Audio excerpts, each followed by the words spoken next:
నమస్కారం సార్, మీ పేరండి? నా పేరు లింగము. ఏ ఊరండి మీది? లింగపు. ఓకే అండి. కేంద్రంలో బీజేపీ పాలన ఎలా ఉంది? ఇప్పటికైతే మంచిగా ఉంది. మ్మ్. మోదీ మళ్ళీ గెలుస్తారంటారా? ఖచ్చితంగా గెలుస్తాడు.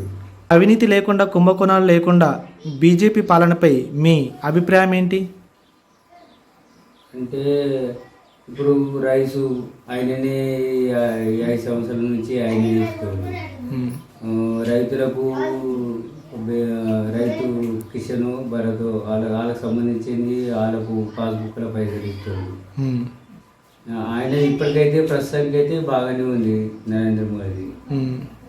మళ్ళీ మనకు నరేంద్ర మోడీ వస్తేనే బాగుంటుంది. మళ్ళీ రామ మందిర్ కడతా అన్నాడు, కట్టి చూపెట్టింది. మ్మ్. భారతదేశం మొత్తం మొన్న 15 రోజులు, నెల రోజులు ఘనంగా జరిగింది. రామ మందిర్ మ్మ్. కడతా అన్నాడు, కట్టి చూపెట్టిండు. మ్మ్. కేంద్ర ప్రభుత్వం కూడా బాగానే పేరు ఉన్నది.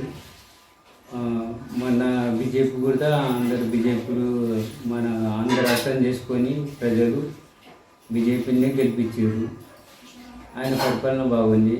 ఈ రామ మందిరి అంత ఘనంగా కడితే వేరే దేశపు కంట్రీలు కూడా వచ్చి చూసిపోయినట్టు ఘనత మన భారతదేశానికి దక్కింది.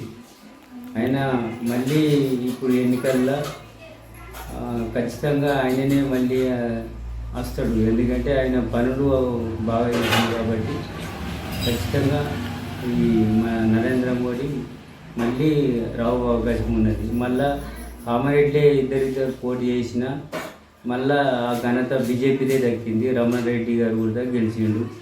అది బీజేపీ నరేంద్ర మోడీ ఉండి ఆ పనులు చేయబట్టి ఈ రమణ రెడ్డి గారు కూడా ఈ పనులు ఆ పని చేసిన కూడా ఆ ఘనత కూడా ఆయనకే దక్కింది.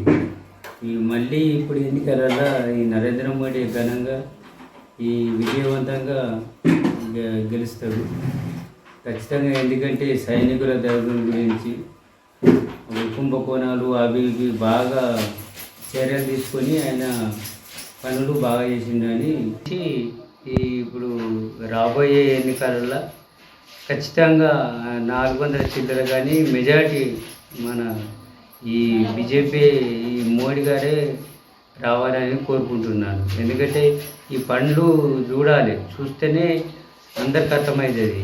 కొందరికి చదువు రాని వాళ్ళకు తెలియదు, చదువు వచ్చిన వాళ్ళకు బాగా అర్థమవుతుంది. ఆయన ఏమేమి పనులు చేసిండు, ఏం కథ అనేది మనకు అర్థమవుతుంది. ఆయనకు భారీ మెజారిటీతో గెలిపేయాలని మనసారా కోరుకుంటున్నాను.